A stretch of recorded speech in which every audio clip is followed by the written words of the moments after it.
हमने वैल्यूज़ की सिर्फ डेफिनेशन करी थी और उसका रिलेशनशिप करा था। वैल्यूज़ में हमें बहुत ज़्यादा डेप्थ में जाना नहीं है। जैसे वैल्यूज़ अदरवाइज़ क्या होता है अगर हम डेप्थ में जाएं तो जैसे किस किस टाइप की वैल्यू होती है, cultural value, societal value, religious value, इस तरीके से, है ना। हमें जाने की ज़रूरत नहीं है, बट हमें ये पता है कि वैल्यू जो है वो एथिक्स को इन्फ्लुएंस करती है। ठीक है, कैसे इन्फ्लुएंस करती है? हाँ वो तो ठीक है, कैसे डिसीजन मेकिंग में कैसे? वो वैल्यूज़ के ऊपर लोग इम्प्लीमेंटेशन करेंगे एथिक्स को कैसे काम। हाँ, एथिक्स करता क्या? एथिक्स की क्या डेफिनेशन थी?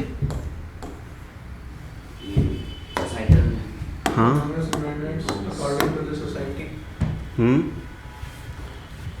और बहुत इम्पोर्टेंट चीज़ एक और है कि हमें ये क्या बताती हैं कि ये हमें हेल्प करती है एक डिसीजन लेने में। किस टाइप का डिसीजन? डिस्टिंग्विश करने में कि क्या सही है फ्रॉम क्या गलत है ना। और हमारी जो वैल्यूज़ हैं अगर वो इस टाइप की हैं जो हमें सही और गलत के बोध कराती हैं, है ना, और ये वैल्यूज सोसाइटी ने अडॉप्ट कर रखी हैं, उसको हम क्या बोल देंगे? एथिक्स। नहीं नहीं नहीं भाई, कॉपी चाहिए। ये किताब है, नीले रंग की एक कॉपी पड़ी होगी कबर्ड में, A4 साइज़ की है, ठीक है।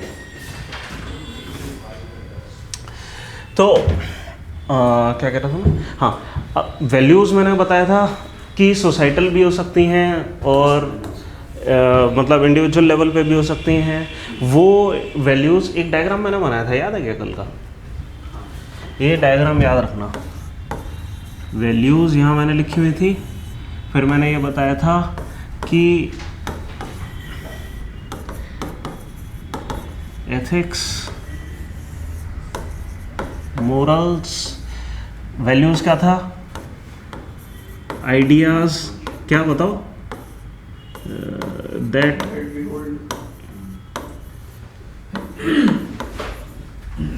ठीक है, वो आइडियाज़ जो हमें बहुत प्रिय हैं, है ना, वो हो गई वैल्यूज़।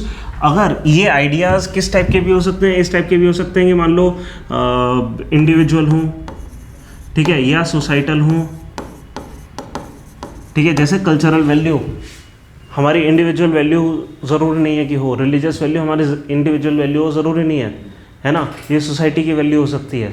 वो वैल्यूज़ जो कि सोसाइटी की हैं और हमें सही और गलत का बोध करा रही है। अब ज़रूरी नहीं है कि ये क्या कहते हैं, ये जो वैल्यू है वो मोरली कुछ करने को कह ही रही है, ठीक है, ज़रूरी नहीं है। जैसे कुछ वैल्यूज़ ऐसी भी हो सकती हैं कि हम, जैसे मैंने कल एग्जांपल दिया था इंडियन म्यूज़िक का, है ना, कि अगर हम इंडियन वैल्यूज़ को अपहोल्ड कर रहे हैं, हो सकता है कि हम इंडियन म्यूज़िक को इम्पोर्टेंस देते हो, बट क्या आपको ये चीज़ ये बताती है कि क्या सही है क्या गलत? एथिकल सेंस में नहीं बताती, है ना। तो ज़रूरी नहीं है वैल्यूज़ एथिकल इन नेचर हो, ठीक है, हो सकता है वो एथिकली न्यूट्रल हो सकता है कुछ वैल्यूज़ में एथिकली सही है गलत इसका कोई मतलब ही ना बैठता हो, है ना। अब इंडियन म्यूज़िक में क्या सही है ना, ऐसा क्या ही मतलब है? कोई मतलब नहीं है इस चीज़ का, ठीक है। ये सिर्फ हम किसी चीज़ को वैल्यू कर रहे हैं, वो आइडियाज़ जो कि हम डियर होल्ड कर रहे हैं, हम वैल्यू कर रहे हैं, बस खत्म कहानी, है ना।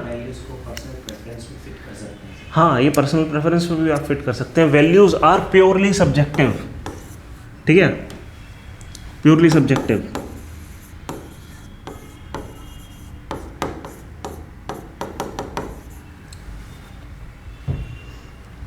समझ रहे हैं? अब इस सेंस में आप बोलोगे भाई अगर पूरी सोसाइटी एक वैल्यू को मान रही है तो उस सोसाइटी के कॉन्टेक्स्ट में वो सब्जेक्टिव है, वो एथिक्स बन जाएगा। नहीं, अभी एथिक्स नहीं बना। अब हम क्या कह रहे हैं कि कुछ तो वैल्यूज़ सही और गलत का समझ बताती हैं, कुछ वैल्यूज़ सही गलत का समझ नहीं बताती हैं। अब बताओ कि एथिक्स की डेफिनेशन क्या थी? नहीं, एक भी नहीं है इनमें से। चलो कोई बात नहीं, बाद में देखेंगे, जाओ।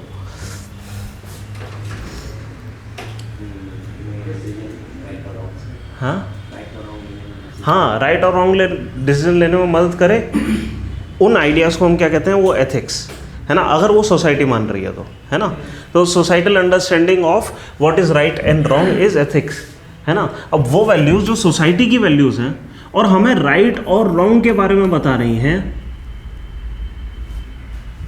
ठीक है, राइट और रॉन्ग के बारे में कोई अगर वैल्यू है जो हमें बता रही है और वो सोसाइटी की वैल्यू है, उसको हम क्या बोलते हैं, एथिक्स। वो वैल्यूज जो हमारी इंडिविजुअल है और राइट और रॉन्ग के बारे में बता रही है, वो है मोरल्स।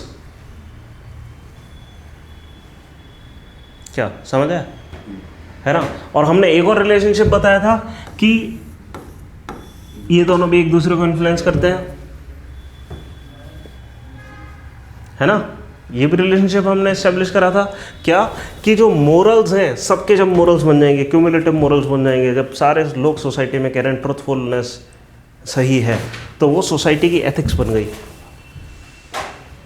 है ना। अब सोसाइटी कह रही है सही, सच बोलना सही है, ठीक है। कभी कभी ऐसा हो सकता है कि सोसाइटी ने अपने कोई एथिक्स बना रखी है और हम उस सोसाइटी में गए और हमने वो एथिक्स अडॉप्ट कर ली, ये भी हो सकता है। तो हम सोसाइटी से भी इन्फ्लुएंस होते हैं, है ना, हमारे मोरल्स बन जाते हैं, ठीक है। When our morals are socialised, ठीक है, वो एथिक्स बन जाते हैं। जब एथिक्स इज इंडिविजुअलाइज्ड, इसको हम मोरल्स बोल देते हैं, समझ गए। वैल्यूज के मामले में हमें खाली इतना ही करना था, ठीक है, इतना ही। एक्चुअली ये भी जरूरी नहीं है इतना पूछा भी जाए, है ना। मैं आपको अभी सिर्फ बेसिक समझा रहा हूँ ताकि एक डिस्टिंक्शन आप क्रिएट कर सको, दिमाग में एक क्लैरिटी हो। कुछ ना समझ आए तो आप बना के डेफिनेशन लिख लो, है ना। बट फिर भी ओपन माइंडेड रहना है। क्या वैल्यूज़ का अगर हम क्लासिफिकेशन करेंगे तो किस किस टाइप से करेंगे, दो टाइप की मैंने अभी क्लासिफिकेशन बताई, बताओ वैल्यूज़ किस किस टाइप की होती है, दो टाइप छोड़ दो। वैल्यूज तो पॉलिटिकल वैल्यूज हो सकते हैं, रिलीजियस, कल्चरल, है ना। तो ये है, ये based on sphere of influence, इस टाइप की वैल्यू हो गई, ठीक है। वैल्यूज़ मैंने एक और चीज़ बताया, एथिकली न्यूट्रल भी हो सकती हैं या फिर एथिकली कुछ करने को बोल भी सकती हैं, राइट एंड रॉन्ग का बोध भी करा सकती हैं, नहीं भी करा सकती हैं।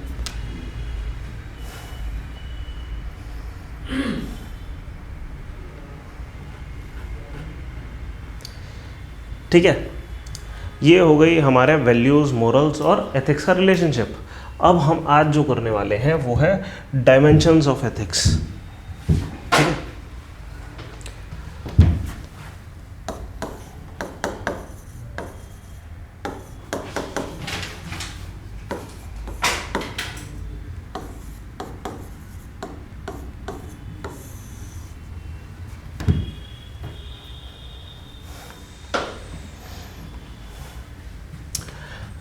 सबसे पहले लिखे नॉर्मेटिव एथिक्स, नॉर्मेटिव,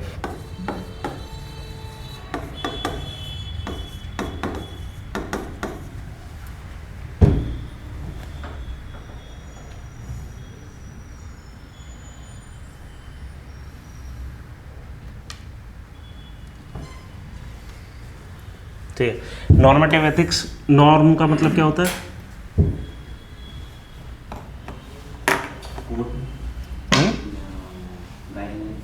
हाँ, गाइडलाइंस टाइप का, ठीक है। तो यहाँ पे हम जनरली नॉर्मेटिव एथिक्स, मतलब कहने का मतलब है यहाँ नॉर्म बनाने की हम कोशिश कर रहे हैं, है ना। नॉर्म, सोसाइटी की कुछ नॉर्म्स बनाने की कोशिश कर रहे हैं, मतलब रूल्स, रेगुलेशन, लॉज वगैरह जैसे भी है, हम कुछ नॉर्म्स बनाने की कोशिश कर रहे हैं। अगर ये क्या है, ये डायमेंशन ऑफ एथिक्स है, ये ब्रांचेस ऑफ एथिक्स की तरह मानो आप, ठीक है। कि हम जब एथिक्स पढ़ते हैं हम करने की क्या कोशिश करते हैं, हमारा मोड ऑफ स्टडी क्या होता है। कभी कभी ये होता है हम सिर्फ सोसाइटी में एथिक्स को स्टडी करने की कोशिश करते हैं, उसको कहते हैं डिस्क्रिप्टिव एथिक्स। एक एथिक्स का फिलॉसफी, एथिक्स की फिलॉसफी माने कि एथिक्स है दुनिया में, ये इसका ओरिजिन पॉइंट क्या है, ये एक बंदा एथिकल है, एक बंदा नहीं है, ये इसके अंदर ये एथिक्स का कीड़ा कहाँ से आ रहा है, ठीक है। हम उसके पीछे जाने की कोशिश करते हैं, है ना, उसको कहते हैं मेटा एथिक्स। इसी तरीके से एक ब्रांच है नॉर्मेटिव एथिक्स, इसमें क्या है, हम नॉर्म बनाने की कोशिश कर रहे हैं। जैसे मेडिकल एथिक्स हो गई, समझ रहे हैं मेडिकल एथिक्स क्या होती है, कुछ आइडिया कि मेडिकल फील्ड में कैसे कंडक्ट करना चाहिए, कि डॉक्टर्स की क्या रिस्पॉन्सिबिलिटीज़ है, मेडिकल स्टाफ्स की, हॉस्पिटल्स की क्या रिस्पॉन्सिबिलिटी है। सिर्फ यही नहीं, मान लो एक किडनी है और 10 डोनर हैं, वो सॉरी एक किडनी और 10 रिसिपेंट्स हैं, पोटेंशियल रिसिपेंट्स, इनमें से किसको मिलना चाहिए। हम किन एथिकल गाइडलाइंस को फॉलो करें, हम क्या क्या चीज़ें देखें जिसके बेसिस पे हम ये डिसीजन लें कि किसको ये किडनी मिलनी चाहिए। अच्छा ना, मेडिकल एथिक्स बहुत बड़ी ब्रांच है। फॉर एग्जांपल एक और चीज़ कि हमारे पास इतने % चांस है ये ऑपरेशन करेंगे तो बच जाएगा, ठीक है, और 5 साल जिएगा, नहीं करेंगे तो नहीं बचेगा, 6 महीने जिएगा, ठीक है। हम इस केस में किस तरीके से डिसीजन लें, इस चीज़ को हम ब्रेकआउट कैसे करें फैमिली को, ठीक है। या अगर हमारे पास इतना टाइम नहीं है एक डिटेरियोरेटिंग सिचुएशन में हमें ऐसा क्रिटिकल डिसीजन लेना है तो कैसे लें, है ना। ये सारे नॉर्म्स बनाना नॉर्मेटिव एथिक्स का पार्ट है। ये तो सिर्फ मैं एक नैरो ब्रांच में चला गया, मेडिकल में हर चीज़ में होता है ये। सोल्जर्स कैसे कंडक्ट करें, टीचर्स कैसे कंडक्ट करें, है ना, आप समझ रहे हैं, बिजनेसेस कैसे कंडक्ट करें अपने आप को, है ना। ये सारी चीज़ क्या हो गई, ये आ गया नॉर्मेटिव एथिक्स, ठीक है। तो नॉर्मेटिव एथिक्स लिखो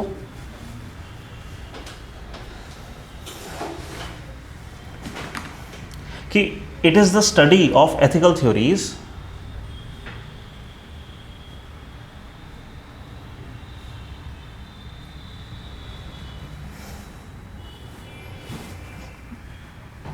that prescribe how people ought to act. How? People ought to act.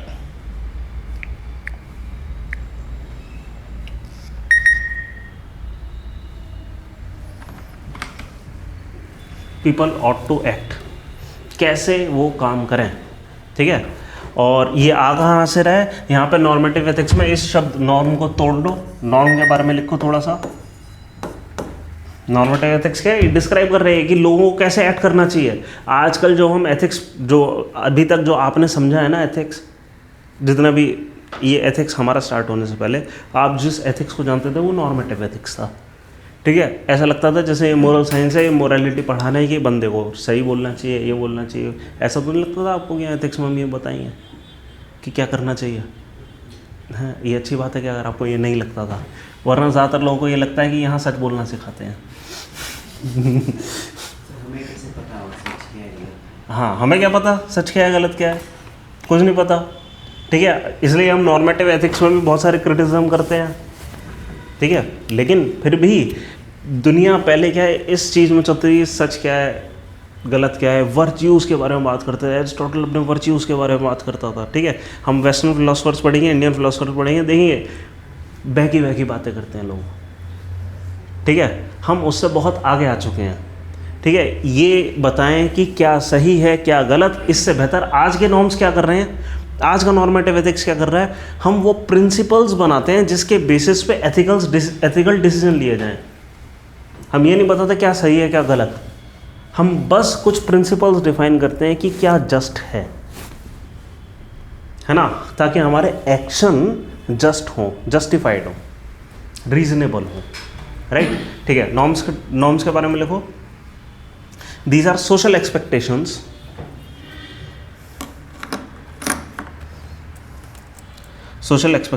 that guide our behavior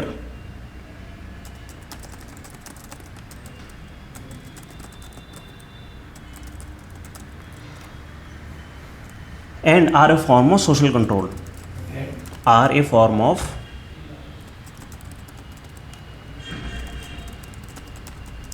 social control.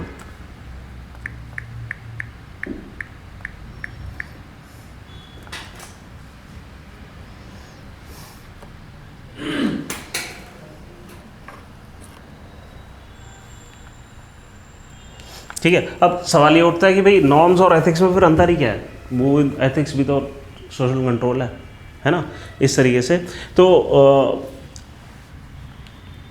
एक छोटा सा अंतर है बस, क्या ये बिहेवियर पे इम्पैक्ट डाल रहा है नॉर्म, ठीक है। ये एक्सपेक्टेशन है आपके सर्टन बिहेवियर की, ठीक है। ये उससे भी ऊपर है, आपका थॉट, बिहेवियर, सब कुछ, उस सारी चीज़ में क्या सही है क्या गलत, इस चीज़ के बारे में बता रहा है ना। ये एक छोटा सा अंतर है, एक छोटा सा अंतर लिखो, difference between norms and behaviour, norms and ethics.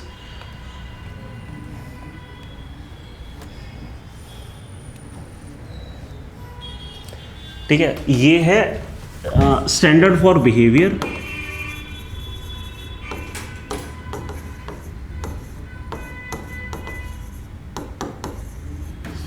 और ये है प्रिंसिपल्स दैट गाइड बिहेवियर।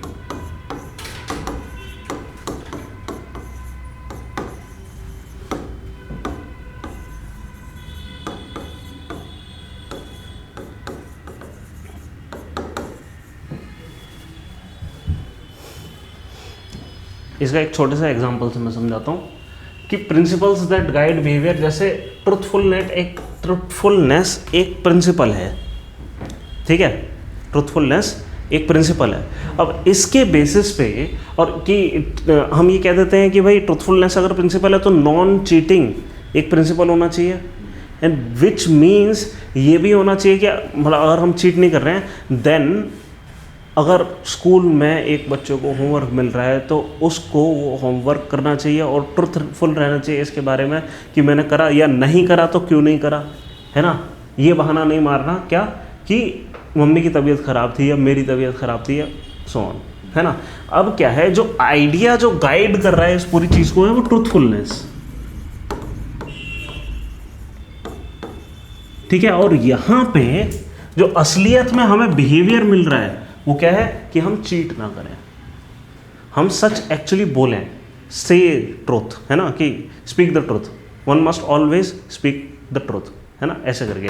तो ये चीज़ है कि one must always speak the truth, ये एक नॉर्म है, बट ये किस चीज़ से आई है, वो आइडिया ऑफ ट्रूथफुलनेस से आया है।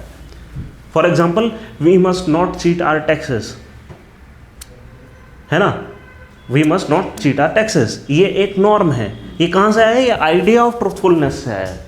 वो प्रिंसिपल, वो बड़े प्रिंसिपल्स जो हमारे डिसीजन मेकिंग तक को गाइड कर रहे हैं, बिहेवियर छोड़ दो, डिसीजन मेकिंग तक को गाइड कर रहे हैं, वो है एथिक्स, ठीक है। और हम एक्चुअली कैसे काम करें, वो सेट जो बिहेवियर तक को कंट्रोल, सिर्फ बिहेवियर को कंट्रोल करें, नॉर्म्स कभी भी हमारे थॉट को कंट्रोल नहीं कर सकती, ठीक है। ये है क्या, ये स्टैंडर्ड फॉर बिहेवियर है,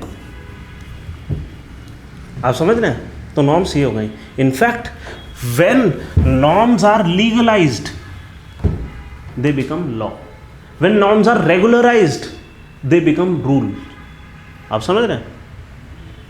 हम अपनी सोसाइटी में लेजिस्लेटर लेकर आए, है ना, किसी ज़माने में नहीं था, उससे पहले क्या था, नॉर्म्स, ठीक है। फिर उन नॉर्म्स को रेगुलराइज कर दिया गया, रूल बुक बनाई गई, है ना, धर्मशास्त्र बनाए गए, मनुस्मृति बनी, and so on and so fourth, ठीक है।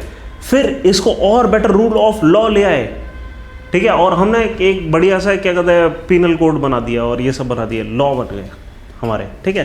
तो ये नॉर्म्स हैं जब और ज़्यादा डेवलप हो जाते हैं, व्हेन दीज नॉर्म्स डेवलप, जब ये डेवलप हो जाते हैं, या तो ये रूल्स बन जाते हैं या फिर ये लॉज बन जाते हैं, ठीक है। लॉज का ज़्यादा बड़ा इम्पैक्ट होता है, रूल्स का थोड़ा कम इम्पैक्ट होता है, ठीक है। आज की ये अब तो ये पॉलिटिकल डेफिनेशन हो चुकी है। आज रूल्स किसी चीज़ को, रूल्स किसको कहते हैं जो एग्जीक्यूटिव एक्शन से खाली हो जाए, लॉज किसको कहते हैं जिसके लिए लेजिस्लेटिव एक्शन लेना ही पड़े, है ना। किसी ज़माने में इतना बड़ा डिस्टिंक्शन नहीं था, रूल्स और लॉज लगभग एक जैसे ही माने जाते थे।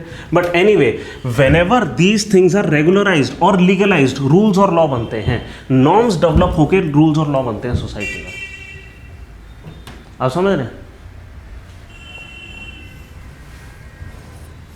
जैसे पहले कोई रिस्ट्रिक्शन नहीं थी, कोई कभी भी कैसे भी शादी करता था, लोगों ने क्या करा, चाइल्ड मैरिज स्टार्ट कर दी, ठीक है।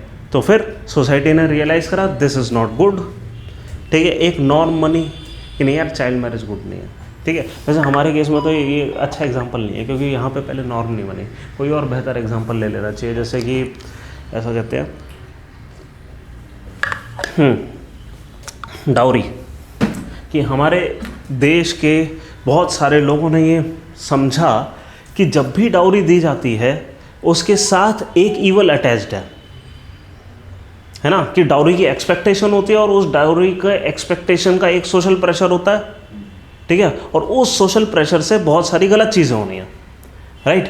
क्योंकि ये एक्सपेक्टेशन है और इससे गलत चीज़ें हो रही हैं, तो पहले नॉर्म बनी, कुछ जागरूक लोगों ने समाज के जागरूक लोगों ने कन्यादान की रकम कम करी या एलिमिनेट कर दिया, ठीक है। और फिर उन जागरूक लोगों ने दूसरों को भी कहा कि ऐसा होना ही नहीं चाहिए, ये तो ईवल है, जो लोग दहेज मांगते हैं वो गलत हैं। और फिर ऐसे ही कुछ जागरूक लोग हमारे पार्लियामेंट में पहुंच गए, वो डाउरी प्रोहिबिशन एक्ट ले आए। उसके पीछे एथिक्स क्या हुआ? यही तो एथिक्स है कि अच्छा आप ये कह रहे हैं कि कौन सा प्रिंसिपल है ये जो गाइड कर रहा है, पता नहीं। आई थिंक सर डाउरी उसमें नहीं था सर कि अमीर लोग, हाई एलिट क्लास लोग एक दूसरे से जब शादी करते थे तो वो एक नॉर्म बना रखा था कि एलिट क्लास करते थे, पर बाद में लोअर मिडिल क्लास सोसाइटी ने स्टार्ट कर दिया उनको देखकर कॉपी किया। ये मैं श्योर नहीं हूँ कि हिस्ट्री क्या है इसकी, है आपका एंथ्रोपोलॉजी क्या? नहीं एंथ्रोपोलॉजी है किसी का? आप लेने वाले हो? लेने वाला हूँ, पढ़ी हुई नहीं है। हाँ तो एंथ्रोपोलॉजी वाले ज़्यादा बेटर बता पाएंगे कि ये कैसे स्टार्ट हुआ, या सोशोलॉजी वाले ज़्यादा बेटर बता पाएंगे। मैं श्योर नहीं हूँ इस बारे में, है ना। किसी भी चीज़ के लिए ना हम ऐसा तुक्का मारना सही नहीं है ना। इन सब के पीछे कुछ हिस्ट्री होती है, कुछ एविडेंस होती है, एविडेंस के बेसिस पे हाइपोथेसिस एंड थ्योरीज बनती हैं, है ना। हम उन हाइपोथेसिस और थ्योरीज़ को पढ़ते हैं, उनका अगर क्रिटिसिज्म ज़्यादा बड़ा हो गया तो उनको रिजेक्ट कर देते हैं, वरना वो प्रेवलेंट रहती हैं। आज की जितनी भी थ्योरीज़ हैं वो बेस्ट एक्सप्लेनेशन है कि पीछे क्या हुआ, है ना। बट मैं अवेयर नहीं हूँ डाउरी की थ्योरी के बारे में, ठीक है। एनीवे तो मैं श्योर नहीं हूँ कि इसके क्या, I think principle of non violence होना चाहिए, नॉन क्रूएलिटी होना चाहिए। नहीं हाँ डाउरी, क्योंकि वो it was a kind of a cruelty in the society. Mental physical, हाँ हाँ, हम किसी को हर्ट ना करना चाहें, है ना। ये एक प्रिंसिपल है जो इसके पीछे लगा हुआ है ना। ये एक एथिकल प्रिंसिपल है ना।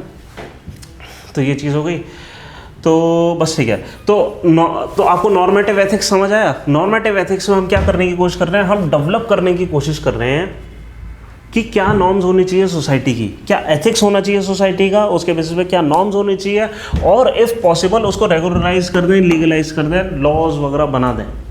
नॉर्मेटिव एथिक्स क्या कि सोसाइटी में क्या सही होना चाहिए, क्या गलत होना चाहिए, इसका बोध हम कराएं, ठीक है। तो ये चीज़ हो गई। अब यहाँ पे लिखो कि it can be classified into, it can be grouped into two broad studies.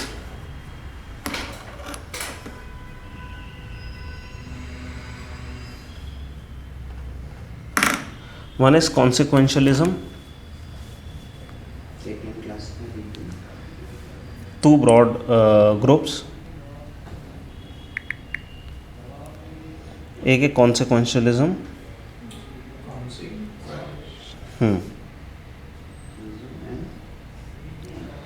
और एक नॉन consequentialism।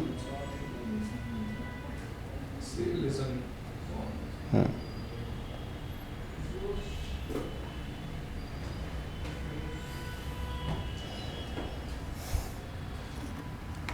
ठीक है। नॉन कॉन्सिक्वेंशियलिज्म को हम डिओंटोलॉजिकल एथिक्स भी बोल सकते हैं, ठीक है। ये दो ब्रॉड कैटेगरीज हैं जिसमें हम सारी एथिक्स को बांटते हैं, ठीक है। और ये कहाँ पे हम डिटेल में पढ़ेंगे, जब हम वेस्टर्न फिलोसफर्स कर रहे होंगे ना, वहाँ पे डिटेल में पढ़ेंगे, ठीक है। और फिर हम देखेंगे कि इसमें गांधी वगैरह भी हैं एक्चुअली, ठीक है। तो यहाँ पे दो हिस्से हम मान लेते हैं एथिक्स के। ये कई लोग क्या कहते हैं कि एथिक्स ही दो टाइप की होती है, कॉन्सिक्वेंशियलिज्म, ठीक है, और एक नॉन कॉन्सिक्वेंशियलिज्म।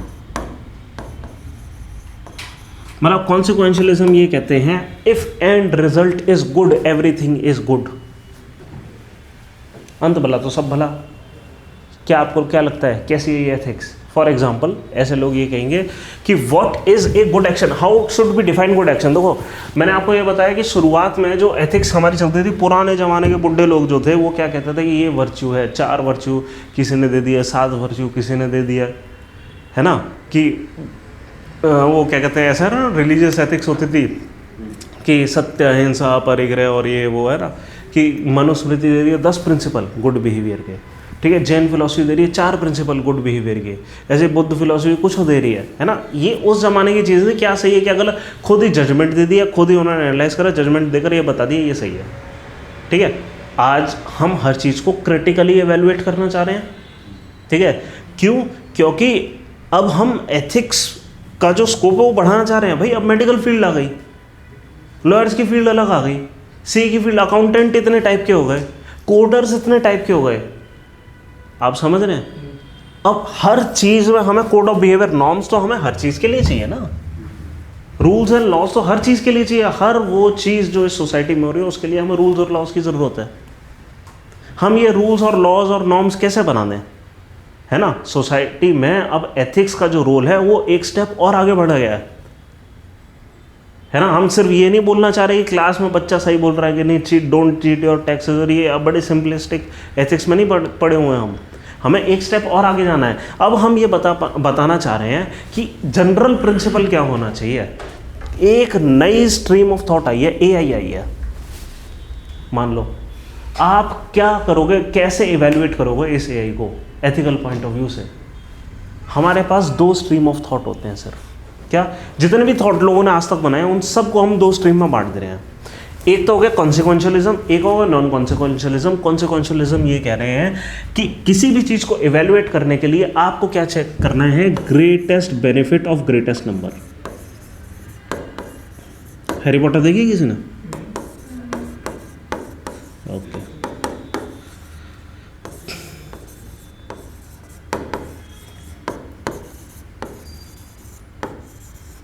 वहाँ पे द ग्रेटर गुड करके एक कॉन्सेप्ट दिया हुआ है। ठीक है, वो कह रहे हैं कोई भी एक्शन को जस्टिफाई करने के लिए चेक करते हैं ग्रेटर गुड कहाँ है। ठीक है, greatest benefit of greatest number मतलब क्या लगता है? व्हाट इज ग्रेटेस्ट नंबर यहाँ पर?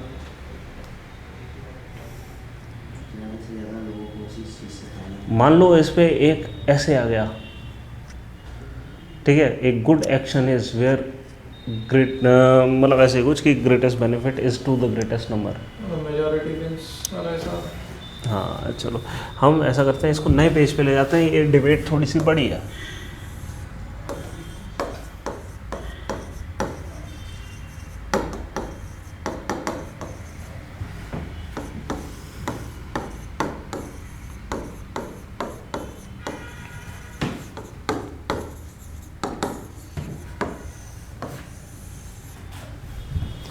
ये कह रहे हैं greatest benefit of greatest number.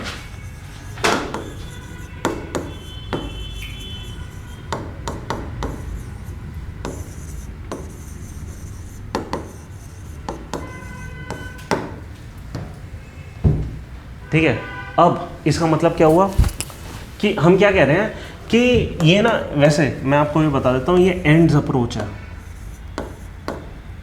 Ends approach means approach, ends approach सुनिए कभी?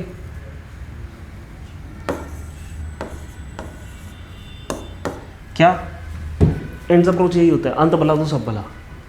ठीक है, आप इस एंड गोल तक कैसे पहुंचे हमें कोई मतलब नहीं। गलत रास्ता कुछ भी हो सकता है, कुछ भी हो सकता है। अगर एंड सही है तो सब जस्टिफाइड है। यही क्रिटिसिज्म मिल गया, है ना? यही क्रिटिसिज्म मिल गया। क्या सब जस्टिफाइड है अगर एंड सही है ना? अब और इसके अपोजिट नॉन कॉन्सिक्वेंशियलिज्म क्या है? ये ड्यूटी बेस्ड अप्रोच है, ये मीन्स अप्रोच है कि अगर हम सही रास्ते पे चल रहे हैं तो सही एंड मिल ही जाएगा, पर रास्ता सही होना चाहिए। कौन सी अप्रोच बढ़िया लगी? ये अप्रोच थी गांधी की, मैं वायलेंस नहीं करूंगा, मीन्स हमेशा सही होना चाहिए। कैसी लग रही है अप्रोच? पहली बार देख रहा हूँ कोई कह रहा है गांधी की अप्रोच बढ़िया है। समझ रहे हो कितना बड़ा डिबेट था? ये जो डिबेट था ना वो कि क्या अप्रोच होनी चाहिए हमारी आज़ादी की लड़ाई की, वो एक्चुअली एथिकल रेल्म में चल रहा था। रेल्म समझते हैं क्या होता है? रेल्म मतलब दुनिया, अलग ही दुनिया। एथिकल रेल्म में वो डिबेट चल रही थी, समझ रहे हैं? तो इसकी एंड्स अप्रोच की क्या क्या क्रिटिसिज्म होना चाहिए फिर? इसका मतलब क्या हुआ? बेनिफिट ऑफ ग्रेटेस्ट नंबर कि हम अब, अच्छा हाँ सही बात है, मैं पहले क्रिटिसिज्म करूँ इससे बढ़िया पहले तो ये तो बताऊँ मैं कि मैं कहना क्या चाह रहा हूँ। है ना, इसको हटा देते हैं। ये लगभग सही है, यही चीज़ है। बट कहना क्या चाह रहा हूँ, मतलब ये लोग क्या कहना चाह रहे हैं, पहले हम ये देखते हैं। क्या इनके पीछे पहले तो कोई है ढंग का, क्या कहते हैं, ढंग की फिलोसफिकल लाइन है, कोई ढंग का आइडिया है, या ऐसे ही खाली बातें कर रहे हैं? इसके लिए तो एग्जांपल यूज कर सकते हैं ना, जैसे क्या? कंट्री फॉर एग्जांपल पीस चाहिए, हाँ हाँ तो उसके लिए वो दूसरे कंट्री पर जाके मतलब खत्म कर देगी, लेकिन उनका कंट्री बच रहा है उसमें। हाँ। तो ये तो फिर वही एंड अप्रोच ही होगी। हाँ उसके लिए 10 लोगों को मर्डर कर रहे हो। हाँ, मतलब इसकी सबसे बड़ी क्रिटिसिज्म पता है क्या है, कि मान लो 100 लोग को खुशी मिल रही है, क्या इसके लिए एक बंदे की ज़िंदगी को बर्बाद कर देना सही है? क्या ये जस्टिफाइड है? यहाँ पे सेंस ऑफ जस्टिस कहाँ गया, सेंस ऑफ इक्वलिटी कहाँ चली गई? समझ रहे हैं? तो इसका सबसे बड़ा जो वो है, मतलब अगर हम क्रूड सेंस में देखें तो इसकी सबसे बड़ी जो लिमिटेशन है वो ये है, ठीक है। अब इसमें एक और थ्योरी आती है कॉन्सिक्वेंशियलिज्म में, एंड्स अप्रोच में, यूटिलिटेरियनिज्म, ठीक है। एक इसमें अब ये क्या है कि ये अपनी इस अप्रोच को समझाने के लिए एक बेहतर चीज़ का इस्तेमाल करते हैं, ठीक है। और ये चीज़ है यूटिलिटेरियनिज्म।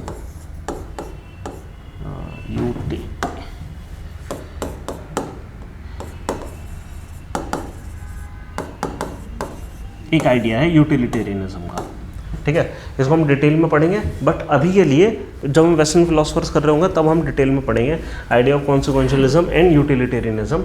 यहाँ पे यूटिलिटेरियनिज्म का आइडिया क्या कह रहा है, हम यूटिलिटी को मैक्सिमाइज करेंगे।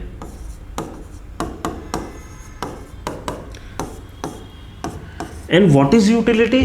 Anything that brings happiness.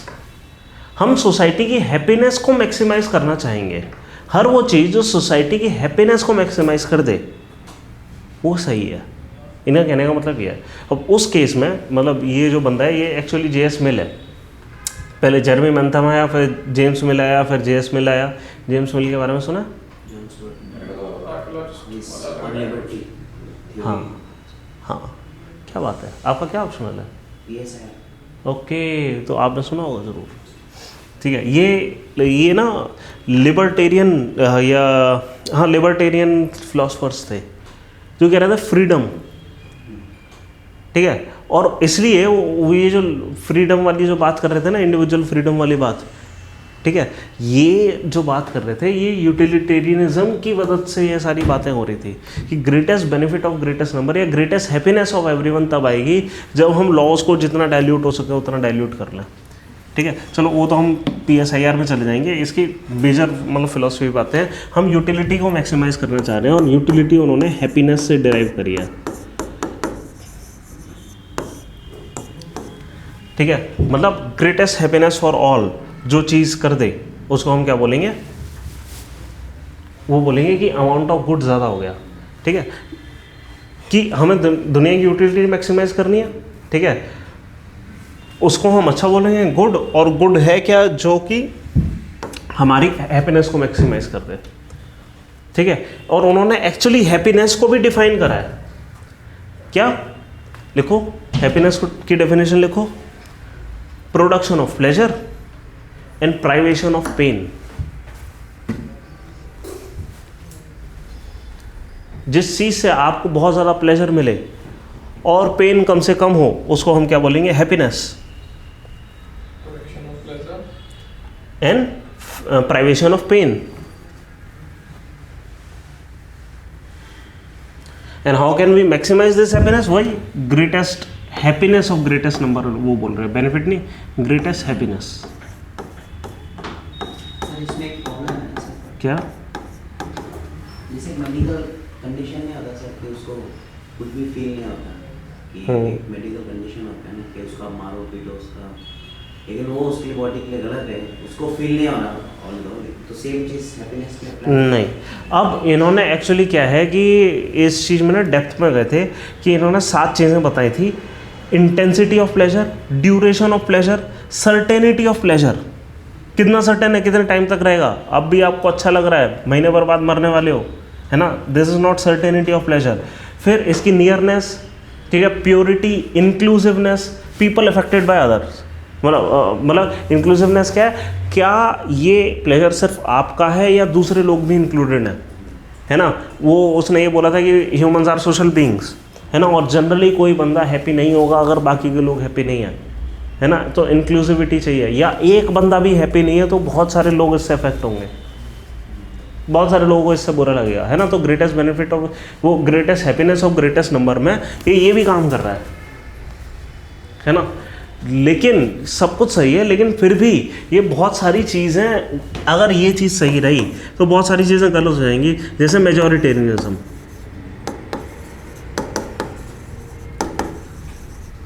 जब भी ये चीज़ आती है तो मेजॉरिटी को अच्छा ही तब लगता है जब माइनॉरिटी कम्युनिटी को अच्छा नहीं लग रहा है ना।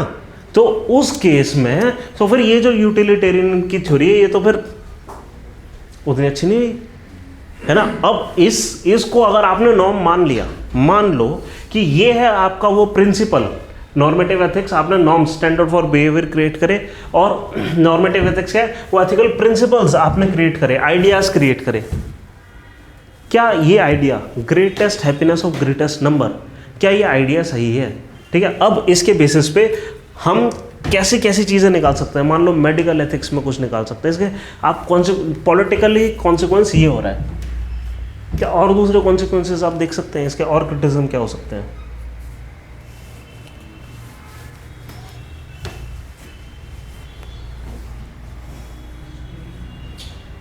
जर्मनी का एग्जांपल ले सकते हाँ, वो तो मेजॉरिटेरियनिज्म में हो गया। जैसे मैं एक एग्जांपल और देता हूँ कि, और इस पे भी आप पता है एथिक्स में इतनी सारी स्टेटमेंट आती हैं, आप किसी पे भी ऐसे लिख सकते हैं। जैसे it is better to be human unsatisfied than to be pig satisfied.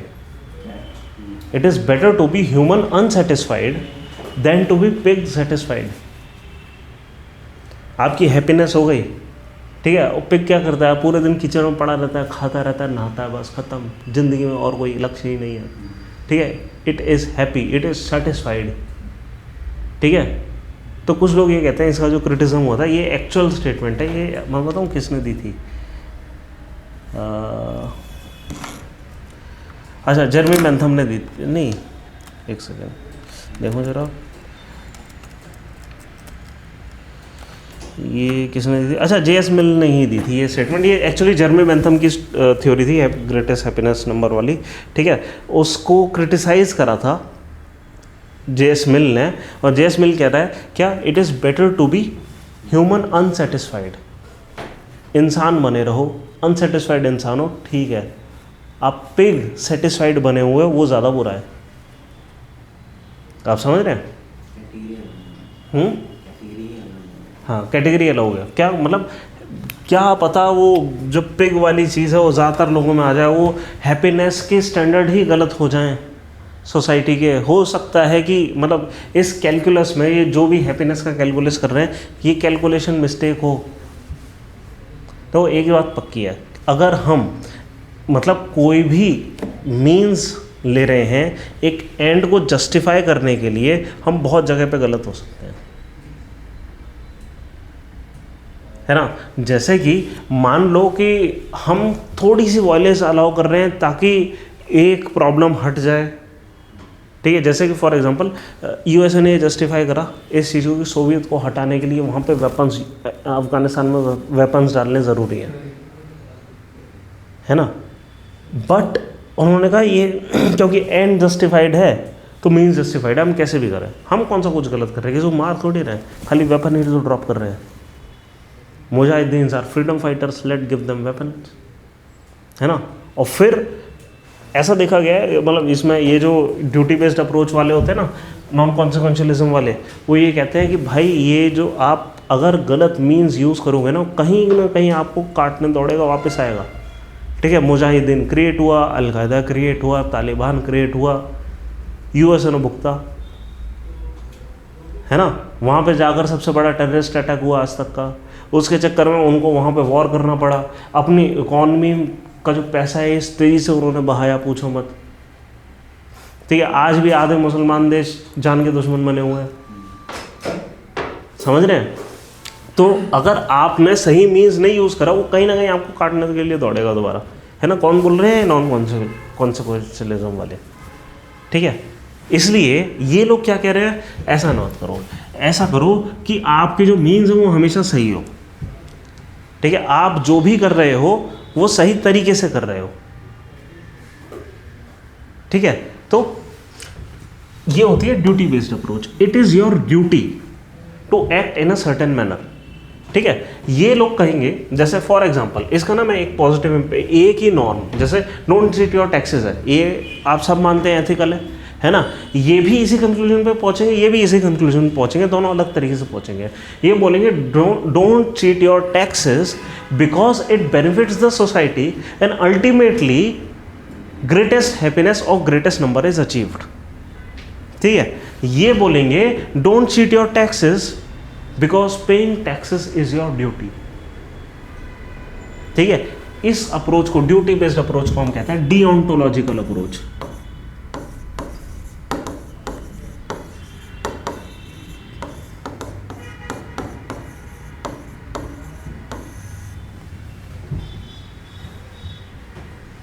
समझ रहे, ये ड्यूटी है, इसका क्रिटिज्म, इसका क्या क्रिटिज्म होगा? मतलब ये क्या डिफाइन कर रहे हैं, ये कह रहे हैं कि हमेशा सही मीन्स होने चाहिए, ये सही है इसलिए आप ये काम करो। ये कह रहे हैं ये सही, ये इस चीज़ का बेनिफिट है इसलिए आप ये काम करो, पूरी सोसाइटी का बेनिफिट है इस चीज़ से, इसलिए ये काम करो। ये कह रहे हैं ये काम इसलिए करो क्योंकि ये सही है। प्रॉब्लम, तो हैप्पी हो या ना हो उसे करना पड़ेगा, उसकी ड्यूटी है, एकदम ड्यूटी है, हैप्पी हो ना हो इससे। लेकिन प्रॉब्लम क्या है, ठीक है, आप, मैं समझ रहा हूँ, आप कह रहे हो कि भाई बंदे हैप्पी नहीं होंगे, that is okay, but ethical point of view से क्या कोई प्रॉब्लम है यहाँ पर? इंजीनियर है सर, हाँ, और वो उसका काम ही है बनाना ना। हाँ हाँ, और उसको हायर किया किसी ने, मान लीजिए टेररिस्ट ग्रुप ने उसको हायर किया बनाने के लिए। तो उस एथिकली तो उसका काम है इंजीनियरिंग का, तो वो बनाएगा, बट परफेक्ट, एंड गोल तो परफेक्ट एग्जाम्पल है। जैसे हिटलर ने कहा अपने जर्नल से इतने ज्यूज को उड़ा दो, उसने अपनी ड्यूटी निभाई, एथिकली एकदम सही था, उसने उतनों को उड़ा दिया। क्या ये सही है? ये तो गड़बड़ है। ये कौन बता रहा है कि तुम कह रहे हो ये मीन सही है? ये किसने डिसाइड करा ये मीन सही है? आप समझ रहे हैं? This is subjective.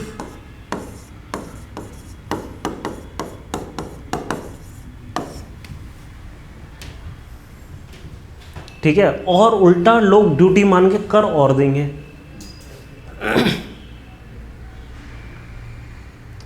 समझ रहे हैं ना? इसको कर और देंगे। वो न्यूरमबर्ग ट्रायल्स के बारे में सुना है? न्यूरमबर्ग ट्रायल्स क्या था कि जब सेकेंड वर्ल्ड वॉर ओवर हुआ और जब दुनिया ने देखा कि एक्चुअली जर्मनी ने करा क्या है वहाँ पर, ठीक है, कभी क्रिश्चियनिटी के नाम पे, कभी प्योर आर्यन रेस के नाम पे, जैसे भी करा है, जो भी करा है, उसने कुछ करा है वहाँ पर। ठीक है, तो वेस्टर्न पावर्स ने ये सोचा चलो इनका ट्रायल रखते हैं, जितने भी जनरल्स इन्वॉल्व थे, जितने भी टॉप ऑफिशियल्स इन्वॉल्व थे, ऊपर से लेकर नीचे तक, इन सब का ट्रायल्स रखेंगे, है ना, कि इनका कॉन्शाइंस कहाँ गया था जब ये क्राइम्स हो रहे थे। वो जो गैस चेम्बर में बटन दबाने वाला बंदा था, ये कौन था? इसने बटन दबा कैसे दिया? इसको नहीं दिख रहा था ये गलत हो रहा है? इसे ट्रायल हुए, और ठीक है, और ट्रायल में क्या हुआ कि ज़्यादा लोग बरी हो गए। पता है क्यों? क्योंकि उस ज़माने का लॉ ये कह रहा था कि सुपीरियर कह रहा है बटन दबाना है तो दबाना है। आप समझ रहे हैं? ज़्यादातर लोग सिर्फ इसलिए बरी हो गए क्यों? उस ज़माने का, उस दिन का लॉ ये कह रहा है कि ये सही है, और बंदा लीगली एकदम सही है। आप समझ रहे हैं कि लॉ ये कह रहा है कि ये सही है, तो आप सही काम करने पे किसी को फांसी कैसे दे सकते हो? हाँ, डिलेमा है। लॉ वर्सेस एथिक्स का डिलेमा बहुत बड़ा डिलेमा होता है। समझ रहे हैं आप? लॉ वर्सेस एथिक्स का डिलेमा बहुत बड़ा है। जैसे एक मैं आपको एक बहुत प्रैक्टिकल एग्जांपल बताता हूँ कि लॉ वर्सेस एथिक्स का डिलेमा। एक पुलिस ऑफिसर को आया था, ये 1960s की बात है। एलन ट्यूरिंग का नाम सुना है? उसने एनिग्मा मशीन का नाम सुना है? हाँ। है ना? एनिग्मा मशीन को डिकोड करा था, ब्रिटिश मैथमेटिशियन था बट होमोसेक्सुअल था। ठीक है, उसने वो एक तरीके से उसकी थ्योरीज़ ने एआई की नींव रखी थी। उसकी थ्योरीज़ ने एक्चुअली एआई छोड़ दो, इस चीज़ की नींव रखी थी कि कैलकुलेटिंग मशीन्स होंगी, कंप्यूटर्स होंगी जो काफ़ी कुछ करेंगे। चार्ल्स बाबेज को हम कहते हैं ना फादर ऑफ कंप्यूटर, गलत कहते हैं, एक्चुअली एलन ट्यूरिंग को बोलना चाहिए। ठीक है, उसने पहली फंक्शनल इस लेवल की एक मशीन बनाई जो वाकई में ये इस टाइप का काम कर पाए कि उसने कोड फीड करा अपने कैलकुलेटिंग मशीन में और उसने डिकोड कर दिया इमीडिएटली। उसने ये बता दिया कि इस मशीन में इसका मतलब ये है, इसका मतलब ये है। आप समझ रहे हो? और वो बंदा था होमोसेक्सुअल, और लॉ ये कह रहा है कि होमोसेक्सुअल है तो उसको या तो हार्मोनल थेरेपी पे, फोर्स हार्मोनल थेरेपी पे जाना पड़ेगा या 2 साल के लिए कैद होना पड़ेगा, या जो भी वहाँ का लॉ था। आप समझ रहे हो? और एथिक्स ये कह रहा था ये बंदा एकदम इनोसेंट है, ये ज़्यादा कुछ करता नहीं। ठीक है, इसके एक आध पर्सनल रिलेशनशिप ऐसे दिखाई दिए हैं जहाँ पे ये होमोसेक्सुअल एक्टिविटी में एक प्राइवेट स्पेस में पाया गया है। ठीक है, वहाँ पे जहाँ पे कि सरकार को होना भी नहीं चाहिए था, उस स्पेस में पाया गया। ठीक है, वो मतलब उसकी पर्सनल स्पेस में क्यों इंटरवीन कर रहा है कोई, है ना? अब लॉ ये कह रहा है कि उसको जेल में जाना चाहिए, एथिक्स ये कह रहा है यार सोसाइटी का बहुत बड़ा बेनिफिट है कि अगर ये बाहर रहे, है ना? यहाँ लॉ वर्सेस एथिक्स का एक बहुत बड़ा केस आया, है ना? उसका एंड रिजल्ट क्या आया कि 2-3 साल के अंदर उसने आत्महत्या कर ली। ठीक है, तो आप समझ रहे हैं, ये एक प्रैक्टिकल एग्जांपल हो गया इस चीज़ का। समझ रहे हैं? हमेशा ज़रूरी नहीं है कि हम जिस चीज़ को मीन्स बोल रहे हैं, मीन्स अगर सही है, मीन्स कहाँ से आ रहे हैं? मीन्स का मतलब ही है, यही है हमारे नॉर्म्स, रूल्स एंड लॉज। हम ये कैसे बोल रहे हैं कि यही सही है? ठीक है, ये ड्यूटी जो है, ड्यूटी कोई तो बोल रहा है कि ड्यूटी सही है, इस ड्यूटी का बेसिस क्या है? ठीक है, ये लोग कहाँ से लाते हैं ये ड्यूटी, क्या सही है क्या गलत? मान लो रिलीजियस स्क्रिप्चर्स में ऐसा लिखा गया है ना, या सोसाइटल एग्जिस्टिंग नॉर्म्स ये कहते हैं, है ना? नॉर्मेटिव एथिक्स कहाँ से ला रहा है? एथिकल बिहेवियर वो यहाँ से ला रहा है। क्या हमारे पास और कोई तरीका है बढ़िया नॉर्म्स बनाने का? मतलब हमें पता लग गया कि यहाँ पे प्रॉब्लम है कंसिक्वेंशियलिज्म में, हमें पता लग गया यहाँ पे प्रॉब्लम है कंसिक्वेंशियलिज्म में, हम तो कहीं मूव ही नहीं करें। कहने का मतलब हम क्या नॉर्म्स नहीं बना सकते? नॉर्म्स तो बनानी है सोसाइटी में, बिना नॉर्म्स के सोसाइटी एनार्की होगी, वो तो नहीं कर सकते, फिर कैसे बनाए नॉर्म्स? ऐसा लग रहा है इसका ड्यूटी वाला पोर्शन और उसका यूटिलिटी वाला पोर्शन ले जाना चाहिए। कैसे लें, क्या करें बताओ? मतलब आप कह रहे हैं कि यूटिलिटी वाला पोर्शन इतना भी बुरा नहीं है ना? बस यहाँ पे जो प्रॉब्लम्स आ रही हैं कि एक ही प्रॉब्लम है ना, हम चाहे किसी भी लेवल पे ले जाएं, है ना, प्रॉब्लम एक ही आएगी, क्या कि लोग एंड को जस्टिफाई करने के लिए कभी कभी गलत मीन भी यूज़ कर सकते हैं। तो क्या हम ये कर लें कि हम मीन्स को ही यूटिलिटेरियन के हिसाब से बना लें कि ग्रेट मीन्स खुद जो है वो ऐसा नहीं होना चाहिए, मतलब हम कुछ सर्टेन प्रिंसिपल्स पे एग्री कर जाएं, है ना? हम एक्चुअली ऐसा करेंगे। इन दोनों अप्रोचेस का ना एक वो करा था, क्या कहते हैं इसको, इसका मीन बनाया था, इस बंदे का नाम था जॉन रॉल्स। ठीक है, पॉलिटिकल फिलोसफी में लोग पढ़ते हैं। ठीक है, होता ना कि किसी के पास ज़्यादा है तो उसे ज़्यादा मिलना चाहिए, तो ये तो गलत हुआ। नहीं वो अलग था, वो ये एरिस्टोटल क्या कर गया था क्या, या प्लेटो था, पता नहीं, ये जॉन रॉल्स नहीं था। जॉन रॉल्स इसका स्टूडेंट, वो इनका टीचर था ना, क्या नाम है इनका, अमर्त्य सेन का। ठीक है, काफ़ी कंटेम्पररी व्यक्ति थे जॉन रॉल्स। ठीक है, और जॉन रॉल्स क्या कह रहे हैं, इन दोनों का एक मीन उन्होंने बनाने की कोशिश करी है, और यूपीएससी ने एक्चुअली इस पर क्वेश्चन पूछ लिया है जॉन रॉल की थ्योरी ऑफ जस्टिस पे। ठीक है, वो कह रहे हैं कि हम वो चीज़ करें जो कि जस्टिफाइड है। उन्होंने जस्टिस की थ्योरी दी है, ठीक है। और जस्टिस की थ्योरी क्या दी है उन्होंने नॉर्मेटिव एथिक्स में, एक तीसरा एग्जांपल मैं आपको दे रहा हूँ, जब हम वेस्टर्न फिलोसोफर करेंगे इसको डिटेल में एक बार ले जाएंगे, ठीक है। जस्टिस की थ्योरी उन्होंने क्या दी है, उन्होंने 3 प्रिंसिपल दिए हैं। क्या, सबसे पहले हम बेसिक प्रिंसिपल्स को फॉलो करें, हर किसी को बराबर लिबर्टी बांट दें, ठीक है। सबसे पहला चीज क्या होना चाहिए, इक्वल लिबर्टी।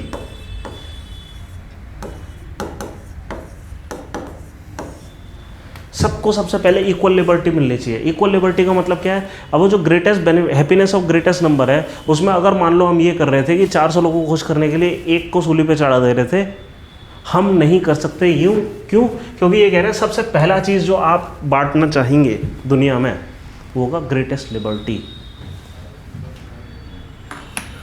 ठीक है। पहले आपने सबको कर दिया फ्री।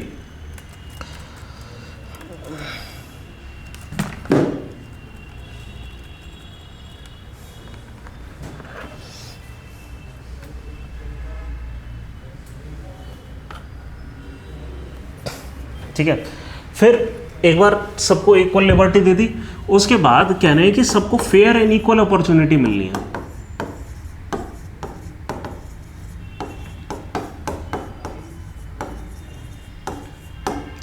सोसाइटी में सबको फेयर एंड इक्वल अपॉर्चुनिटी मिल जाए, और इसके बाद भी सोसाइटी के पास कुछ एक्सेस बच रहा है ना, वो किसको मिलना चाहिए, वो वीकेस्ट सेक्शन ऑफ सोसाइटी को मिलना चाहिए।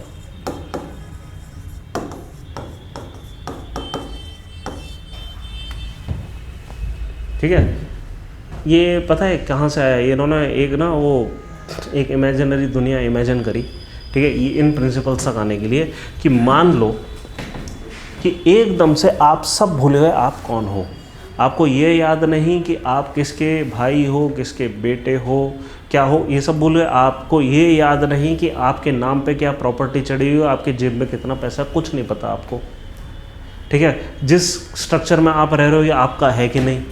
मान लो एकदम से हम सबकी मेमोरी उड़ जाए, मैं भूल जाऊँ मैं टीचर हूँ, मेरे को ये भी नहीं पता कि इसमें पार्टनरशिप है मेरी कि नहीं, हो सकता है आप भी भूल जाओ और एकदम से आप उठकर खड़े हो, मेरे को लगता है कि इस जगह का मालिक मैं हूँ, काइंड ऑफ इस टाइप का, ठीक है। अब ऐसी सिचुएशन में पहुँच गए और अब है एनार्की, और अब आपको जस्टिफाइड वे में सब कुछ डिस्ट्रीब्यूट करना है, ठीक है, इस टाइप से, ठीक है।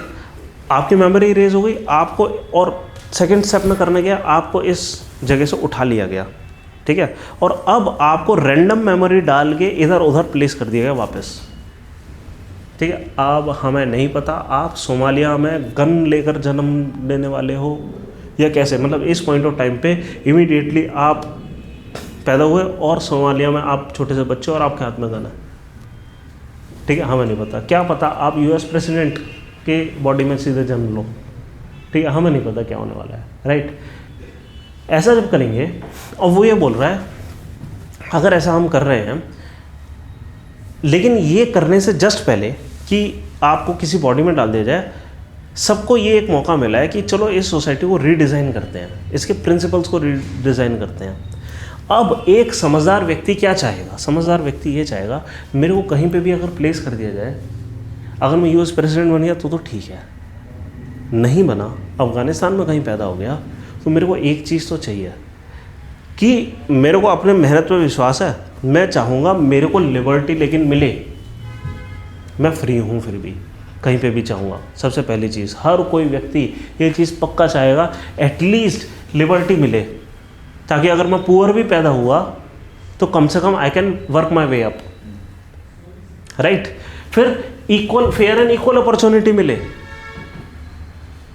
है ना, ताकि I can work my way up, ठीक है। अगर मैं सबसे रिचेस्ट हूँ तो कोई दिक्कत ही नहीं है, पुअर की बात है, ठीक है।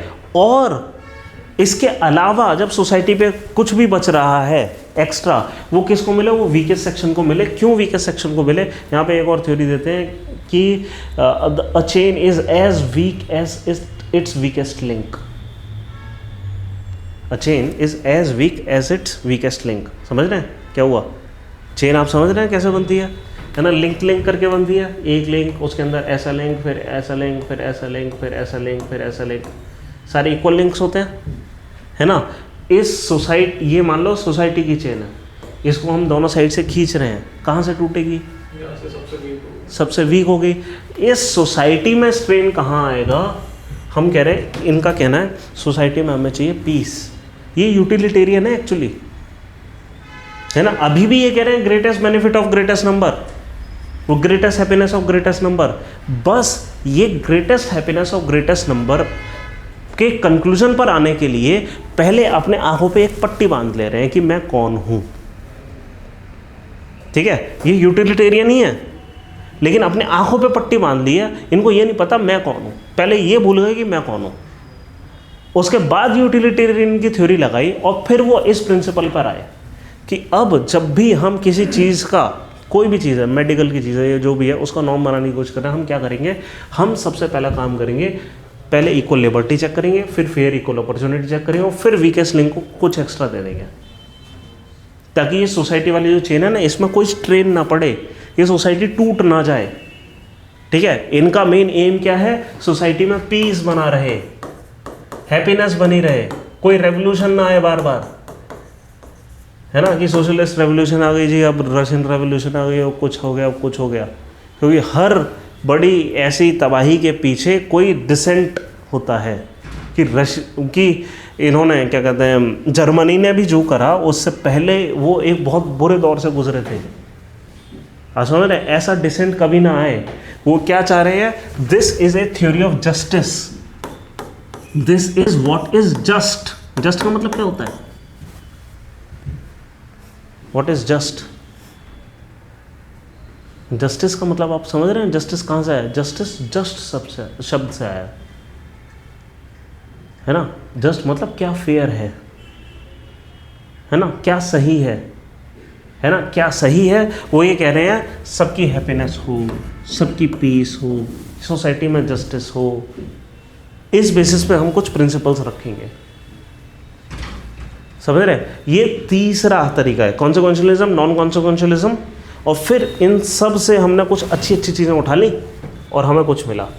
ठीक है, और एक बार हमने ये बना लिया, एक बार हम इस कैलकुलस के थ्रू एक नॉर्म पर आ गए, रूल पर आ गए या लॉ पर आ गए, अब इसको फॉलो करना है। हमने यूटिलिटेरियन अप्रोच से रूल्स, लॉ, नॉर्म्स बना लिए, अब उसको फॉलो कर रहा है, वो डियोंटोलॉजिकल हो गया अब आपका। समझ रहे हैं? बस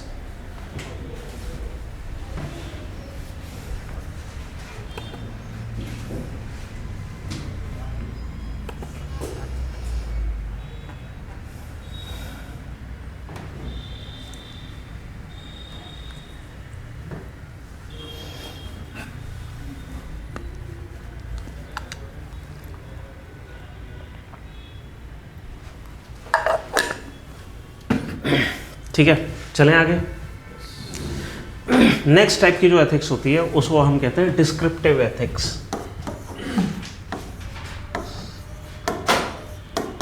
डिस्क्रिप्टिव एथिक्स लिखो, डिस्क्रिप्टिव एथिक्स, इसकी डेफिनेशन। डिस्क्रिप्टिव का मतलब क्या होता है? किसी चीज़ को डिस्क्राइब करना। डिस्क्रिप्टिव एथिक्स क्या है? कि हम डिस्क्राइब करने की कोशिश कर रहे हैं, इंडियन सोसाइटी की एथिक्स को डिस्क्राइब करने की कोशिश कर रहे हैं।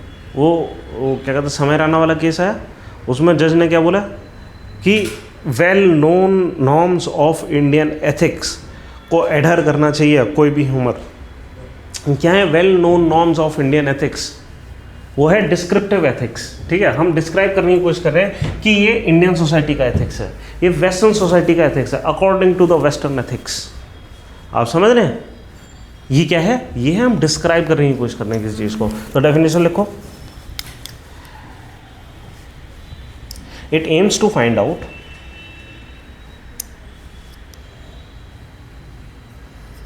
people's belief about values,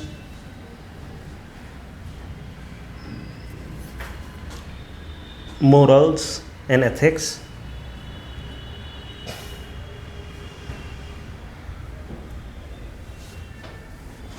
and define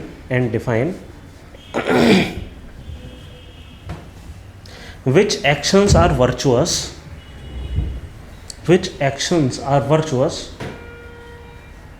according to the moral agents.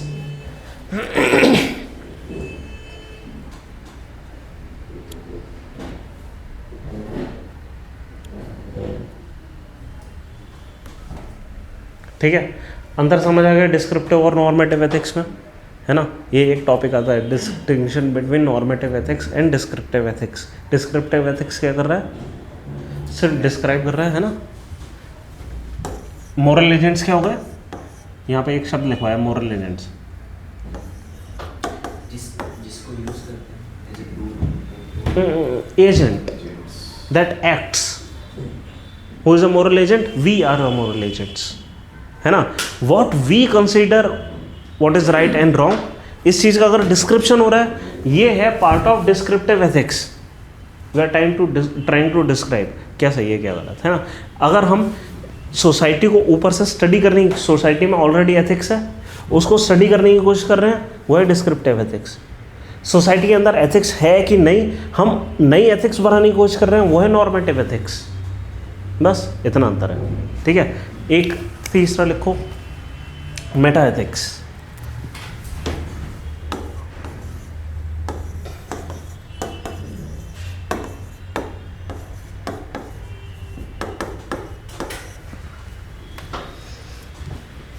It is the study of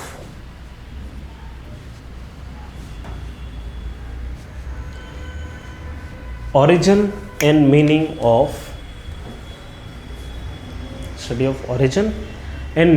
of ethical concepts.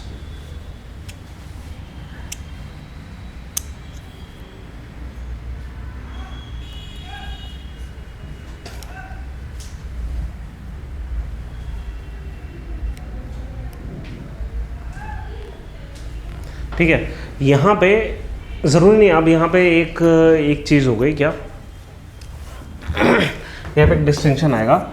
Normative ethics क्या कर रहा था, नॉर्मेटिव एथिक्स क्या कर रहा था, नॉर्म्स बना रहा था। मेटा एथिक्स क्या कर रहा है, देखो डेफिनेशन क्या लिखी है ना। अब आप एक सवाल पूछ सकते हैं, क्या मेटा एथिक्स नॉर्मेटिव एथिक्स है? ये स्टडी ऑफ ओरिजिन कर रहा है ना, और वो क्या है, वो ओरिजिन क्रिएट कर रहा है ना।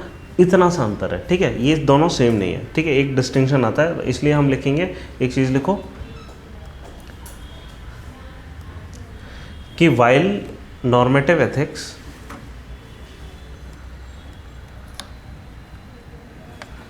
advances theories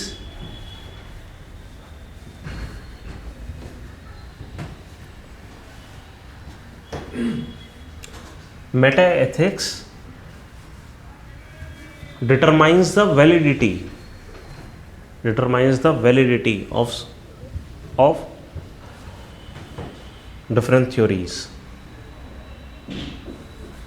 ठीक है, ये क्या करेगा, ये एनालाइज करेगा, ठीक है। लेकिन ये सिर्फ नॉर्मेटिव एथिक्स की थ्योरीज को एनालाइज नहीं करेगा। अभी मैंने क्या बताया कि नॉर्मेटिव एथिक्स है, नॉर्म्स बनाएंगे और इनकी थ्योरीज को ये एनालाइज करेंगे, बट ये सिर्फ इनकी थ्योरी को एनालाइज नहीं करेंगे, इनकी थ्योरी को भी एनालाइज करेंगे, है ना। ये भी एनालाइज करेंगे कि मान लीजिए जैसे इंडियन सोसाइटी है, ये well known ethics of Indian society की जो हम बात कर रहे हैं, यहाँ पे मान लो फॉर एग्जांपल एक नॉन वायलेंस है कॉन्सेप्ट, ठीक है। ज़्यादातर सोसाइटी में नहीं होता, ऐसा ज़रूरी नहीं नॉन वायलेंस एक मतलब एथिकल मतलब ये हो, मतलब एथिकल रेलेवेंस हो नॉन वायलेंस का, है ना। हो सकता है वायलेंस जस्टिफाइड हो कई सिनेरियोज में, even in Indian society violence is justified in several scenarios, ठीक है। बट ये एनालाइज करेंगे इस चीज़ को कि ये कहाँ से आया, नॉन वायलेंस क्यों, कैसे आया, मतलब हो सकता है इसके पीछे की फिलॉसफी हो जाए, हो सकता है जैन फिलॉसफी, बुद्ध फिलॉसफी वगैरह वगैरह, या वैदिक फिलॉसफीज में चले जाए कि कहाँ से नॉन वायलेंस का थ्योरी आ रहा है ना, वो सब क्या है, ये मेटा एथिक्स का पार्ट है। हम इस चीज़ को स्टडी कर रहे हैं कि इसका ओरिजिन पॉइंट क्या है ना। ये हो गया हमारा मेटा एथिक्स।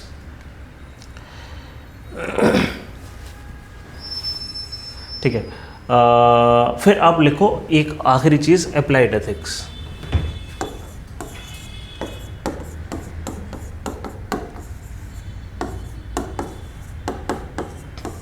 एक्चुअली वैसे नॉर्मेटिव एथिक्स का ही पार्ट होता है, ठीक है, कई कई जगहों पे हम अलग से लिख देते हैं, और ये एक्चुअली इकलौता रेलेवेंट पार्ट है एथिकल स्टडीज़ का आज के समय पे।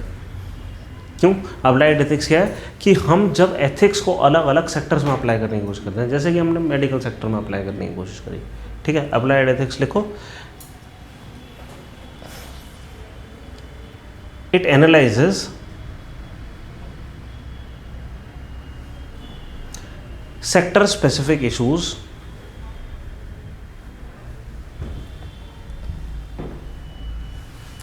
and those issues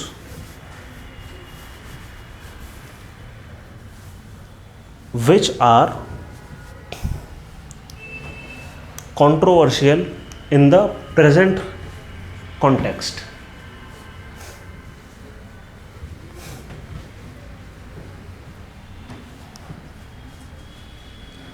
But immensely relevant, यहीं पे फुल स्टॉप लिख दो। मतलब हो सकता है अभी कंट्रोवर्शियल हो, बट इमेंसली रेलेवेंट। आपको कोई ऐसा टॉपिक पता है जो कि कंट्रोवर्शियल हो येट इमेंसली रेलेवेंट हो एथिकल पॉइंट ऑफ व्यू से? एग्जाम्पल सोचो, ये जो हमने डेफिनेशन लिखाई इसके हिसाब से एग्जाम्पल सोचो, ऐसा कोई है अभी कोई कंट्रोवर्सी है आपके पास? बिल्कुल है ना, LGBT मैरिज लिख देते हैं। और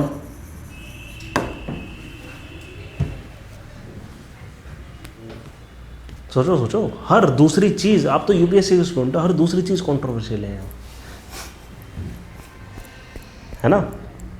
हम एथिक्स पढ़ क्यों रहे हैं? इसलिए अप्लाइड एथिक्स की वजह से।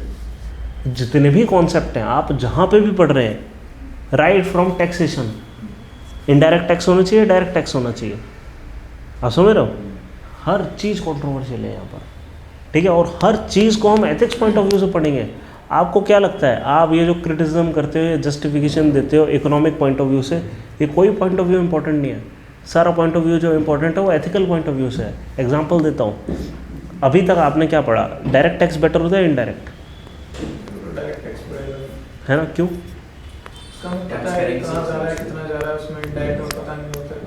और भी दूसरी चीज़ है, डायरेक्ट टैक्स कमाने वालों पे लगता है, इनडायरेक्ट टैक्स हर किसी पे लगता है ना। आपको क्या लग रहा है, इकोनॉमिक पॉइंट ऑफ व्यू है, ये एथिकल पॉइंट ऑफ व्यू है? कि कौन सा सही है? जो बेचारा गरीब है उसको टैक्स नहीं पे करना चाहिए, समझ रहे हो। ऐसा कोई ये आपने GS 1 2 3 4 1 2 3 में जो कुछ भी पढ़ा है ना, वहाँ आप जो कुछ भी लिख कर आ रहे हो, आपको लग रहा होगा वो इकोनॉमिक पॉइंट ऑफ व्यू है, social point of view, political point of view, सारे पॉइंट ऑफ व्यू, कोई पॉइंट ऑफ व्यू नहीं है, सारे के सारे एथिकल पॉइंट ऑफ व्यू। आप समझ रहे हो, वो जितनी कंट्रोवर्सी है वो सब सॉल्व कहाँ पर आकर हो रही है, अप्लाइड एथिक्स पे आकर हो रही है। और ज़्यादातर चीज़ों में हम क्या लगा दे रहे हैं, थ्योरी ऑफ जस्टिस लगा दे रहे हैं, इज दिस जस्टिफाइड। हर चीज़ में हम थ्योरी ऑफ जस्टिस लगाते हैं, हर चीज़ में, ऐसी कोई चीज़ नहीं है। सोचो और एग्जांपल मैं आपको देता हूँ, एबॉर्शन सही है कि नहीं, मेरे को नहीं पता सही है कि नहीं, लोग थ्योरी बना रहे हैं। AI, बायोटेक, जेनेटिक इंजीनियरिंग हो सकती है ना, हर चीज़ में दिक्कत है। ढूंढो ना, आपको हर जगह मिलेगी। इसके एग्जांपल तो पता नहीं कितने दे सकते हो आप। ऐसा करो, हर चीज़ से उठाओ एग्जांपल, ठीक है। हम पीछे से स्टार्ट करते हैं। एथिक्स के बाद सबसे पहले क्या आता है पीछे, इंटरनल सिक्योरिटी। क्या है हमारा अप्लाइड जो दिक्कत है, इमिग्रेंट्स लेने चाहिए कि नहीं लेने चाहिए, कितना बड़ा वो है इमिग्रेशन। और पहले आता है इन्वायरमेंट, जो हमारे नक्सल्स हैं उनके साथ कैसे डील करना है। हाँ, बिल्कुल, ये अप्लाइड एथिक्स का पार्ट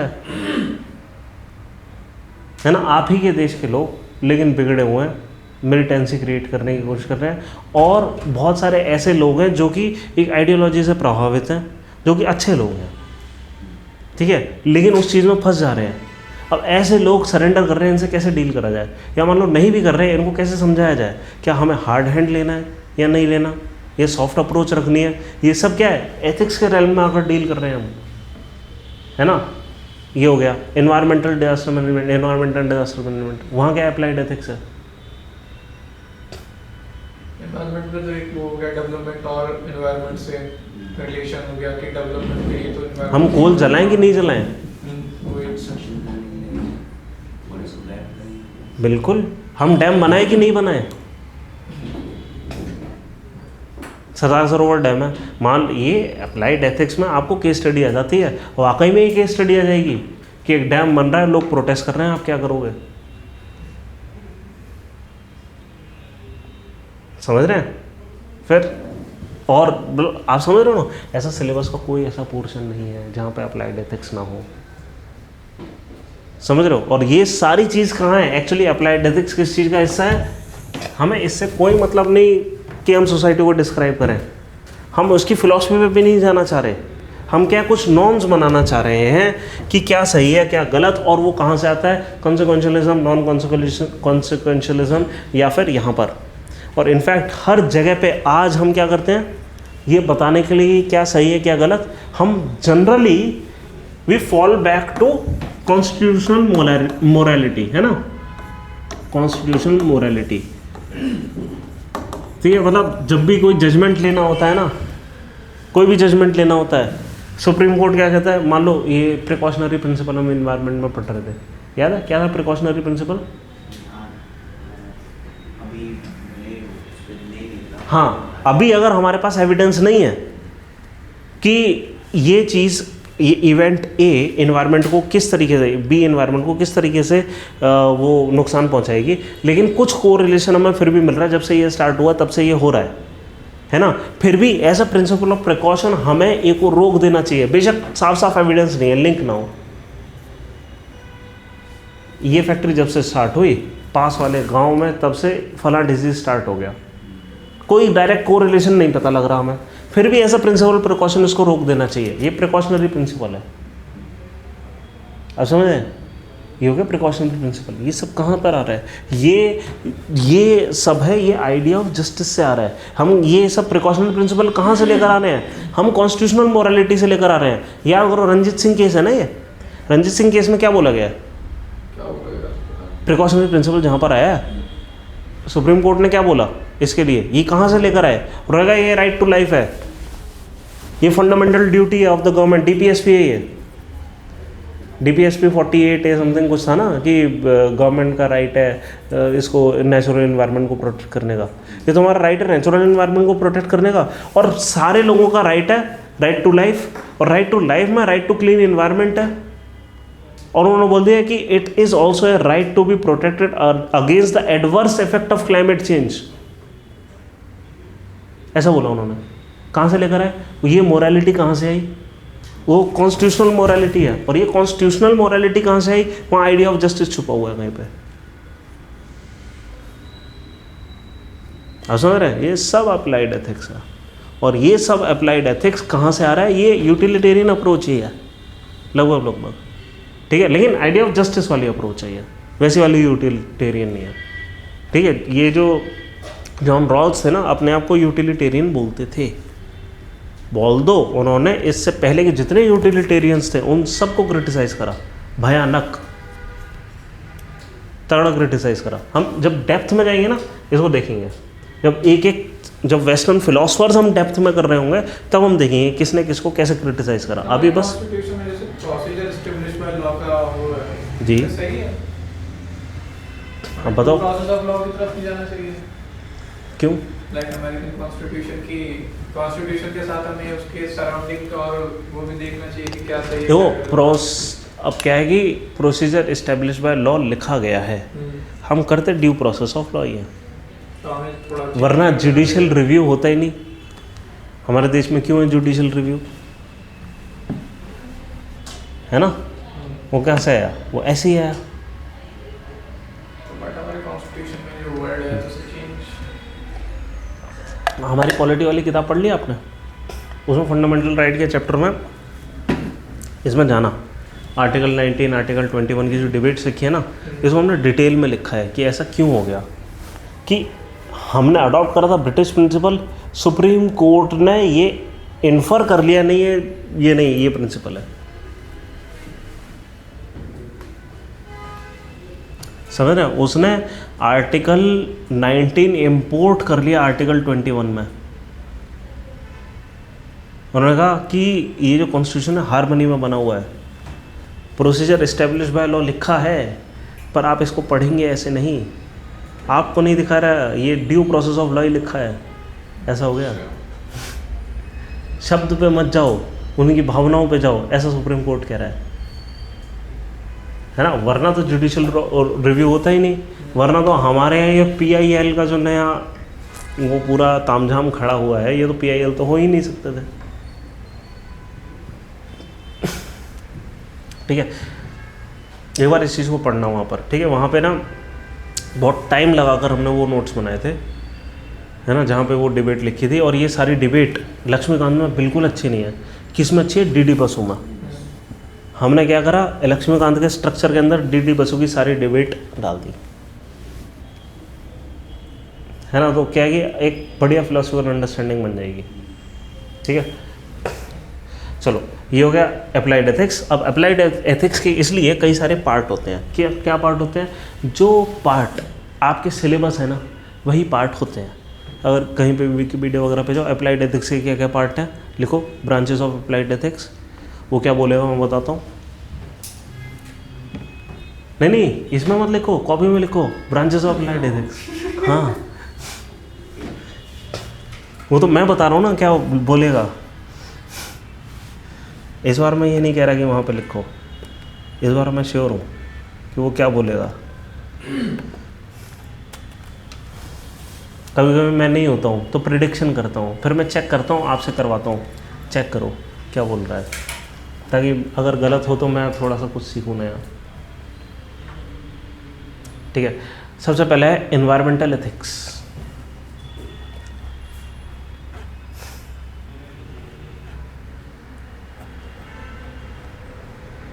ठीक है, एनवायरमेंटल एथिक्स हो गया। पहले नाम लिखते हैं, फिर इसके डिटेल में थोड़ा सा जाएंगे। ठीक है, पहले एनवायरमेंटल एथिक्स हो गया। दूसरा bio ethics and medical ethics, दोनों अलग है वैसे। बायोमेथिक्स एंड मेडिकल एथिक्स दोनों अलग किससे हैं?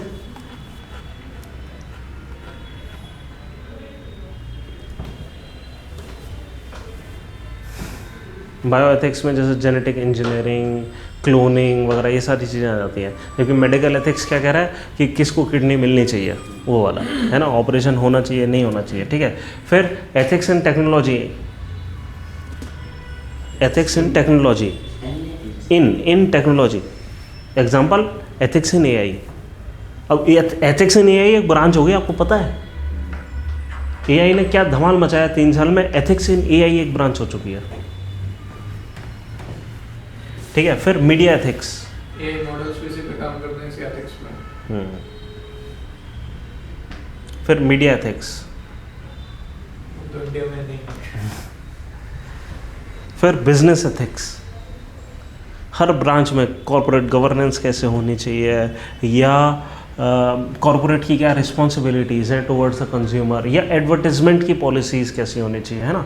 हर चीज़ में बिजनेस एथिक्स आता है। ठीक है, फिर एडमिनिस्ट्रेटिव एथिक्स तो होता ही है।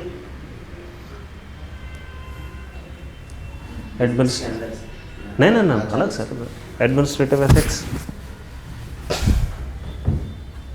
Cyber ethics. आप देख रहे हैं हम अपना सिलेबस पूरा फॉलो कर डाल रहे हैं। हमने इकोनॉमी फॉलो कर दिया, अब इकोनॉमी एग्रीकल्चर आप मानो, टेक्नोलॉजी सारा फॉलो कर दिया, एनवायरनमेंट पूरा फॉलो कर दिया, इंटरनल सिक्योरिटी फॉलो कर चुके हैं, गवर्नेंस वगैरह आ गया, एडमिनिस्ट्रेटिव एथिक्स आ गया, है ना। हमने क्लोजली इसको क्लोन करा है। बाकी सोसाइटी के एथिक्स तो होते ही हैं, है ना। तो ये सारे ब्रांचेस हैं अप्लाइड एथिक्स के। अब एक एक करके थोड़ा सा डिस्कशन कर लेते हैं हर एक के बारे में, है ना, किसके अंदर क्या क्या मेजर प्रिंसिपल्स हैं, क्योंकि अप्लाइड एथिक्स पे कभी कभी सवाल आ जाते हैं, क्या इन्वायरमेंटल का कोई सवाल दे देंगे, इन्वायरमेंट का कोई सवाल दे देंगे। अब कुछ कीवर्ड आपको पता होना चाहिए, आपने पूरा सिलेबस पढ़ रखा है, क्या सही है क्या गलत, इसकी समझ हम डेवलप कर चुके हैं, काफ़ी हमने डिबेट्स करी हैं जब हम इन्वायरमेंट पढ़ रहे थे, है ना, क्या सही है क्या गलत इसकी समझ है। बट फिर भी यहाँ पे आप कुछ चीज़ें लिखेंगे, क्या इन्वायरमेंटल एथिक्स में कुछ प्रिंसिपल्स आते हैं। सबसे पहला प्रिंसिपल है एंथ्रोपोसेंट्रिज्म, याद है, बोला था मैंने कहीं पे, एंथ्रोपोसेंट्रिज्म शब्द से क्या लग रहा है? Yes, human should be the centre of all consideration. इसको दो तरीके से अप्लाई कर सकते हैं। If humans are centre of all consideration then environment should not be the centre of any consideration, इस तरह भी देखा जा सकता है। कुछ लोग कहते हैं if humans are the centre of all consideration then for the sake of humans please protect the environment. समझ रहे हैं? इस प्रिंसिपल को भी, प्रिंसिपल कह देना आसान है, उसको भी कई तरीके से तोड़ मरोड़ के लोग यूज़ करते हैं। पहले हम टॉपिक डालते हैं environmental ethics.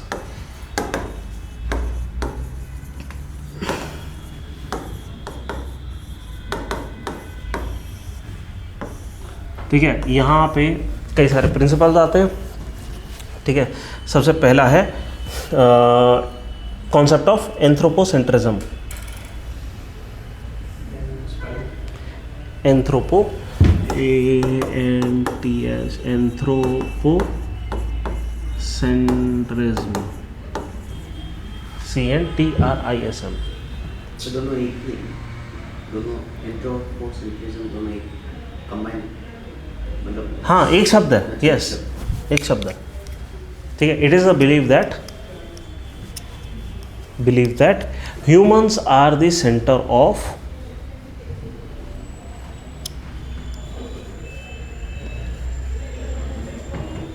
Universe. Humans are the centre of universe. ठीक है, कि ये दुनिया जो है हमारे अराउंड घूम रही है ना, मतलब that is the most important entity in it, that is the most important entity in it, है ना। अब इसको हम दो तरीके से देख सकते हैं। अगर ऐसा है तो यहाँ पे यहाँ पे दो टॉपिक्स आते हैं। ये ज्योग्राफी में जनरली जो 11th क्लास की ज्योग्राफी है उसमें पहले चैप्टर में दिए हुए हैं NCERT में। ठीक है, क्या यहाँ से दो चीज़ें निकल कर आती हैं इसकी वजह से। एक तो इन्वायरमेंटल डिटर्मिनिज्म,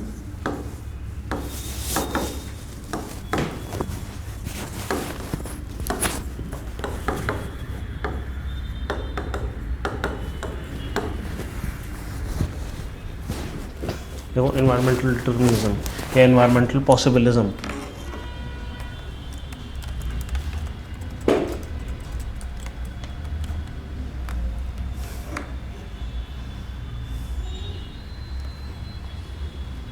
ठीक है, सबसे पहले आप डिटर्मिनिज्म लिख रहे हैं ना, क्या कि humans have to adapt to the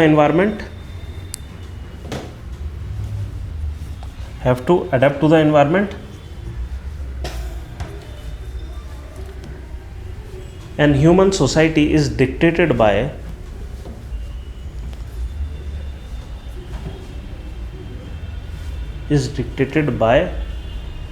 the dialect of nature, DIALECT, dialect of nature। मतलब नेचर कहता है, हम सुनते हैं। हमने कुछ करा, उसने लैंडस्लाइड ले आया और अब हमें सुनना है, अब ये नहीं करना। ठीक है, ये तो क्या है डिटर्मिनिज्म। और दूसरा आता है possibilism.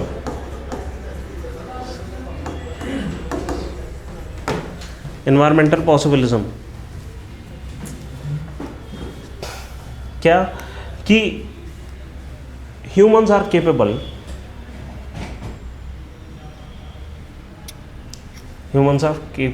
to mold the environment according to their wish।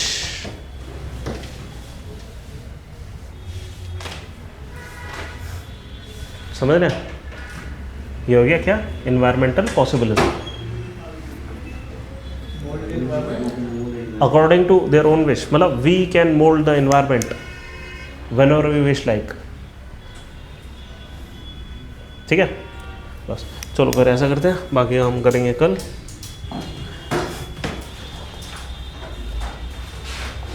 Sir आपसे किस चेक कराना एथिक्स में मतलब ठीक है, सिलेबस चेक कराना सिलेबस देखो तो नो